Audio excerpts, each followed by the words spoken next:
moment it is about to burst, and like a hook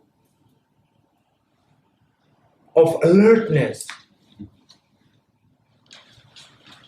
and we recognize that ourself is stooping to these emotions. That very moment, there is an awakening. So we don't stoop, we don't fall as a prey to our emotions. So that being the case, all the time practicing mindfulness,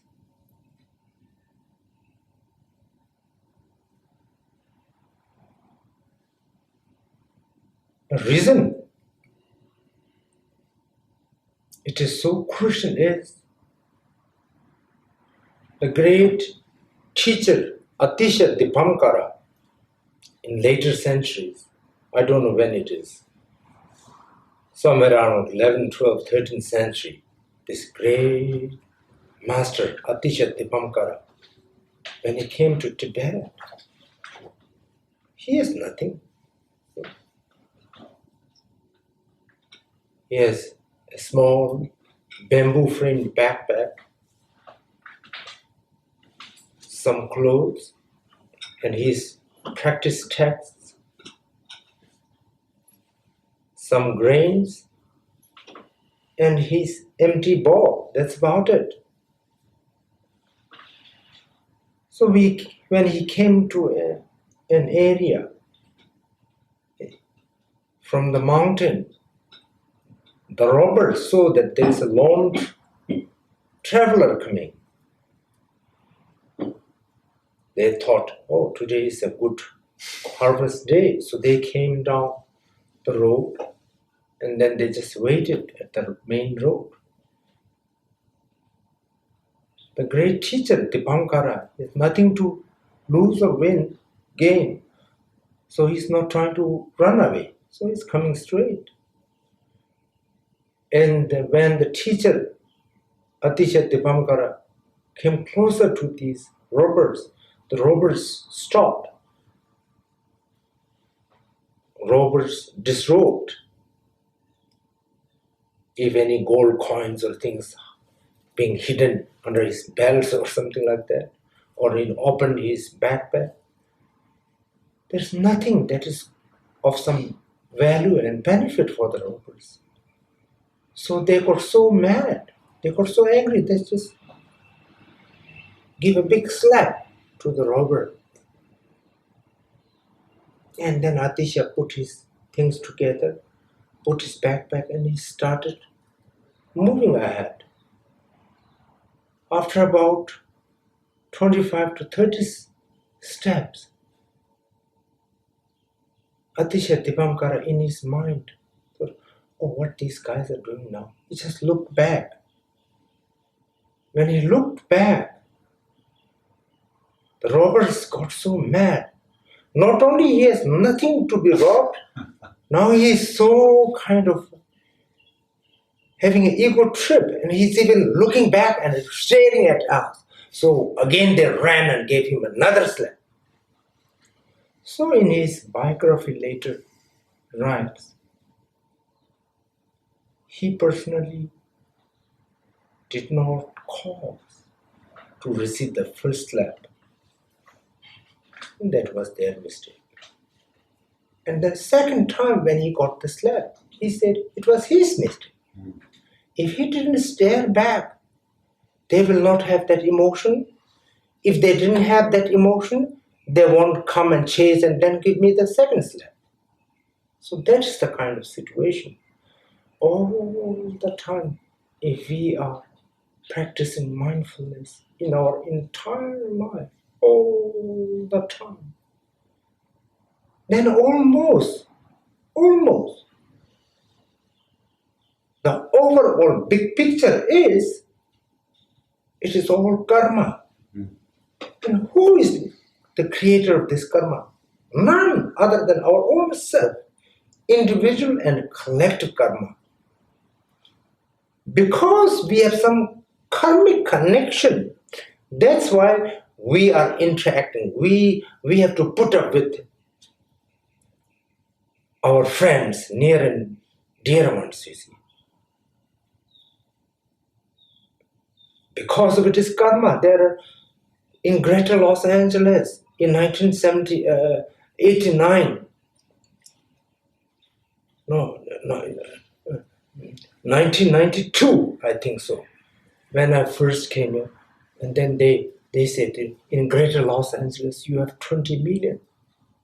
Now it's 208, I don't know how many. But in this world right now, how many little, around even not a complete dozen of people, we are kind of putting up together, practicing tolerance. Half the time you don't understand me. And my English is so good. I'm a Harvard graduate, So there's, despite that, yes, because it is our individual karma. It is our collective karma. So, whether it is encountering a reckless driver, we are at an airport, and we encounter a reckless taxi driver. We end up for the next 15, 20 or half an hour with him or her, So it's like that. It is overall that. But we cannot blame everything to karma, because we are our own creation. We are our own creator over our own karma.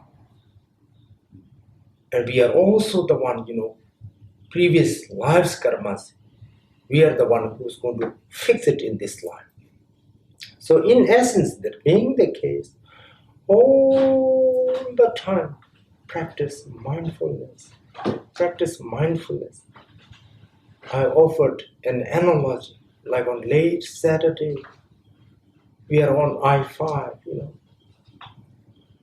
There are drivers, Some people just recently met, and they went to a restaurant after a date, restaurant date. They're having the greatest day moment, They're so absorbed, they forget they drive on I-5. There is also someone, who's going to drive so fast so that he or she does not miss the, next meeting or whatever, His or her only agenda is to get to that place. He or she don't see that rest of the people are also driving. There is that situation. Then there is another person or group of people who were coming from a party where we knocked a couple of bottles of, beer and, a couple of shots, and really, so there is that kind of situation too. Then there is a situation, someone just received a phone call saying that, one's near and dear one has ended up in an emergency room, trying to catch up with that too. And then overall, then we are also driving in the midst of all this. So here, if we practice mindfulness, almost looks like, we have the control of our own situation and destiny. That's the kind of benefit. And if we keep on practicing this mindfulness, then the moment